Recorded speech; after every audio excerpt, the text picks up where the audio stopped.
Existem erros que nós cometemos na vida que geram consequências muito sérias. Aliás, como padre, é uma questão que eu acho muito interessante. E às vezes é muito sofrido ver o quanto que um deslize pode provocar consequências sérias na nossa vida. Às vezes um prazer temporário pode gerar uma desgraça para a vida inteira. Por quê? Porque todo pecado, ele gera consequências na nossa vida. É igual um grito que você dá num abismo. Ele vai ecoar. E vai ecoar mais à medida em que for essa consequência, em que ela se desdobrar em muitas coisas. Aqui, por exemplo, existe uma traição, um ato pecaminoso. Por quê? Por que é pecado trair? Porque toda vez que a gente trai a confiança das pessoas que nós amamos, nós as machucamos. A gente precisa compreender o pecado como uma agressão humana também. Porque às vezes se a gente só diz, Deus não está nem aí para aquilo que eu estou fazendo. Cuidado. Deus está justamente prestando atenção no que você faz, porque a Deus interessa o que você faz com os outros. O pecado tem consequências sociais. Quando eu tomo uma decisão, muitas vezes na decisão que eu estou tomando, eu estou atingindo muitas pessoas. O meu gesto, a minha atitude pecaminosa pode ter repercussões na vida das pessoas que nós amamos. É igual ao álcool. Uma pessoa é alcoólatra dentro da casa. Você conhece histórias assim. Aquela pessoa gera uma cadeia de sofrimentos. Por quê? Ela está escolhendo destruir a própria vida. O alcoolismo é isso, não é outra coisa. Ela está intoxicando a sua vida, a sua saúde, o seu corpo. E ao se destruir assim, ela geralmente assume comportamentos que o álcool vai ajudar a encorajar para ter. A pessoa pode ficar agressiva, a pessoa pode tomar atitudes impensadas, sem bom senso. O álcool faz isso. Aí veja bem, aquela atitude tem ressonância em todo mundo que está do lado. Veja bem, por isso o álcool é um pecado social. Porque muita gente está sendo destruída pelo álcool. A pessoa que bebe, ao beber, está provocando uma cadeia de sofrimento. Então veja bem, o pecado ele sempre tem desdobramentos. A traição, nesse caso aqui, gerou uma criança. Minha filha, primeira coisa, eu quero lhe parabenizar pela nobreza do seu sentimento. Porque no momento que você divide o seu sofrimento, você já demonstra que você sabe o que é certo. Você não é uma pessoa sem valores. O seu catolicismo, o seu cristianismo não é uma imposição na sua vida. Você incorporou valor. Eu vejo aqui na frase, padre. Você me diz, padre, preciso perdoá-lo, mas não estou conseguindo. Tenho consciência que essa menina precisa do pai. Isso é nobre em você. E vou lhe dizer uma coisa, minha filha. Toda vez que nós decidimos por trilhar o caminho mais nobre, nem sempre nós estamos optando por trilhar o caminho mais confortável. Muitas vezes tomar uma decisão em cima de um valor, por exemplo, vou incorporar essa menina na nossa vida assim. Eu vou permitir que o meu marido se reconcilie com o seu erro. Como? Que ele seja capaz, que ele tenha que ele honre com o compromisso de pai, que ele saiba que a consequência daquele erro agora é uma pessoa que precisa ser amada. E não tenha medo de ter que apresentar, filha do meu marido, mas não é minha filha. Não precisa entrar em detalhes. Não precisa mentir, mas também não precisa ficar entrando em detalhes. Perdoar é isso. É você acomodar essa traição dentro de você. É você não permitir que essa traição continue lhe ferindo, porque é muito triste. Cada vez que você se recorda dessa traição, você acaba tendo o risco de se trair também. Porque você tem o perigo de se machucar o tempo todo com esse sentimento negativo que ele provoca. E perdoar é expulsar o sentimento negativo, não é outra coisa. Não é assim? Quando você perdoa o outro, você está fazendo um bem a você mesmo. Você está jogando fora o lixo que aquela situação deixou dentro de você.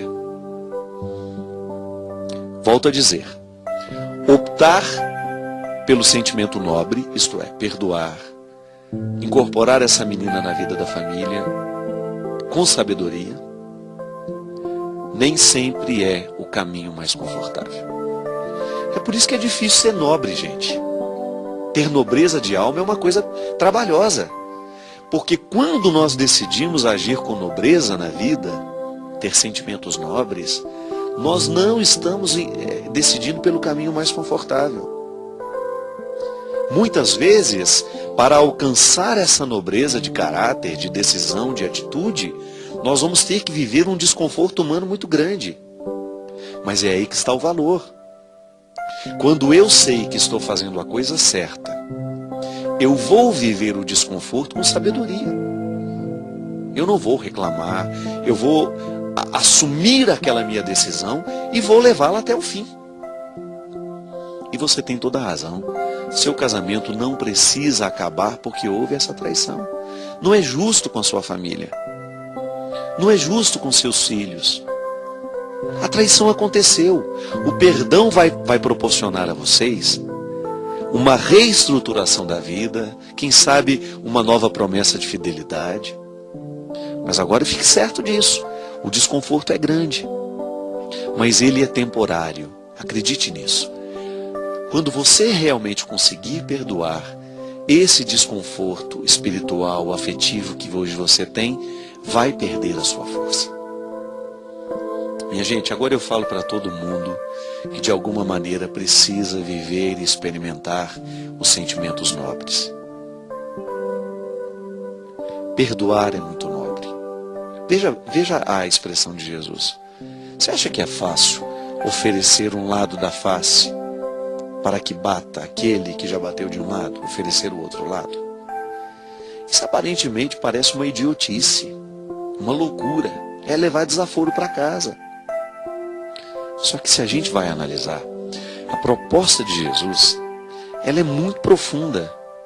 Ela está justamente, não está dizendo para você ser bobo, não está dizendo, não é um conselho para a gente ficar idiotizado e deixar o outro fazer com a gente o que quer, não. Estabelecer limites é uma responsabilidade que todos nós precisamos ter. E viver. O outro precisa nos tratar com respeito. Volto a dizer, o outro vai nos tratar do jeito que a gente autoriza. Se você autoriza uma agressão hoje, amanhã ele vai se fortalecer para agredir um pouco mais. Mas veja bem, o que Jesus está propondo é a gente alcançar, isto é, o outro me agride, o outro me bateu. Então, ele usou de um recurso baixo, digamos assim. Não é nobre o que ele fez. Aí você age com nobreza.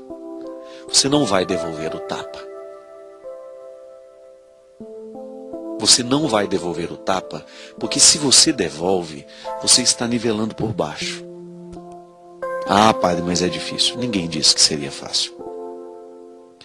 Alcançar a nobreza humana é duro, é penoso. Ser honesto é difícil. Não trair é difícil. Tudo vai exigir demanda, resposta. A vida está fazendo uma pergunta agora. Você tem a possibilidade de responder com desonestidade. Você tem a possibilidade de responder àquele momento da maneira mais baixa. Mas vale a pena? Será que você, ao responder de maneira baixa, ao nivelar por baixo, não está fazendo um mal terrível a você mesmo? Será que a experiência de oferecer a outra face, não é justamente você sair do nível do inimigo e alcançar uma nobreza onde você vai até sofrer menos pelo tapa que recebeu? Eu acredito nisso. Eu acredito nisso porque a vida, o tempo todo, nós vamos ter que dar uma resposta. Viver é responder à pergunta que a vida nos faz. Hoje a vida lhe fez inúmeras perguntas. E você se definiu como pessoa à medida que você respondeu essas perguntas. Como você respondeu? Como você agiu? O que você escolheu viver? Qual foi a atitude que você permitiu que permanecesse em você? Então, minha filha, no momento que você escolhe essa parte mais nobre, é natural que você viva o desconforto dessa escolha. Mas eu preciso lhe dizer que você está no melhor lugar que um ser humano pode estar, fazendo a coisa certa. Porque eu ainda acredito que é muito melhor a gente ser traído que trair. É muito melhor a gente ser o enganado do que aquele que engana. De verdade.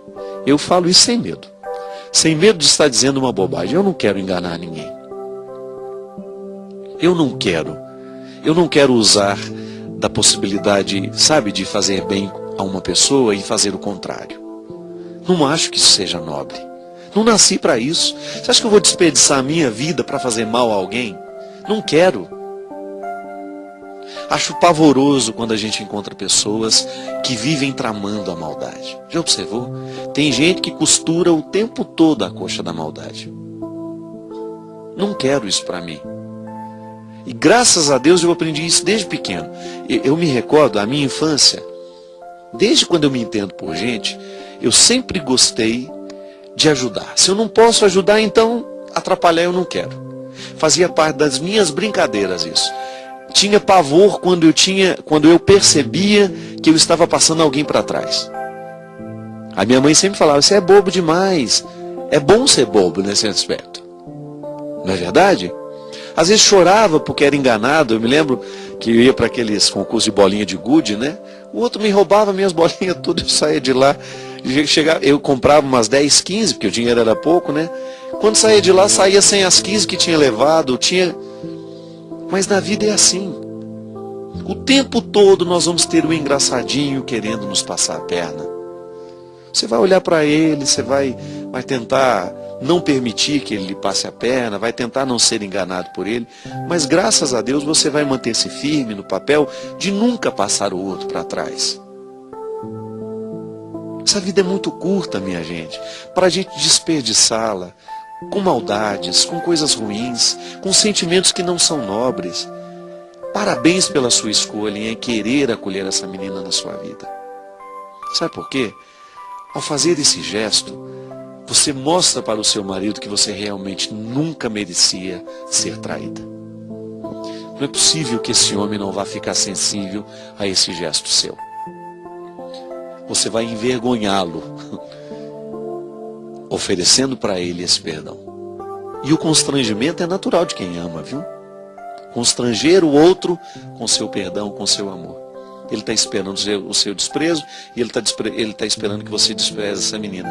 Você vai fazer absolutamente o contrário. E aí você evangeliza o seu marido. Ele vai saber que ele está casado com uma mulher que verdadeiramente acredita no valor que Jesus ensinou.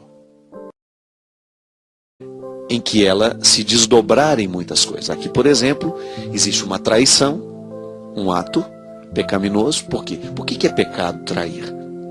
Porque toda vez que a gente trai a confiança das pessoas que nós amamos, nós as machucamos.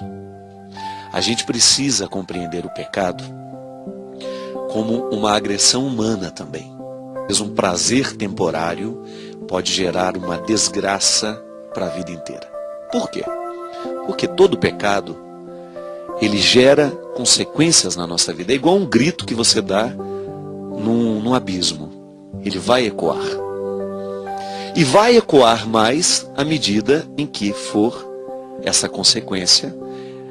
Porque às vezes se a gente só diz, Deus não está nem aí para aquilo que eu estou fazendo. Cuidado. Deus está justamente prestando atenção no que você faz, porque a Deus interessa o que você faz com os outros. O pecado tem consequências sociais. Quando eu tomo uma decisão, muitas vezes na decisão que eu estou tomando, eu estou atingindo muitas pessoas. O meu gesto, a minha atitude pecaminosa, pode ter repercussões na vida das pessoas que nós amamos. É igual ao álcool. Uma pessoa é alcoólatra dentro da casa. Você conhece histórias assim. Aquela pessoa gera Existem erros que nós cometemos na vida que geram consequências muito sérias. Aliás, como padre, é uma questão que eu acho muito interessante. E às vezes é muito sofrido ver o quanto que um deslize pode provocar consequências sérias na nossa vida.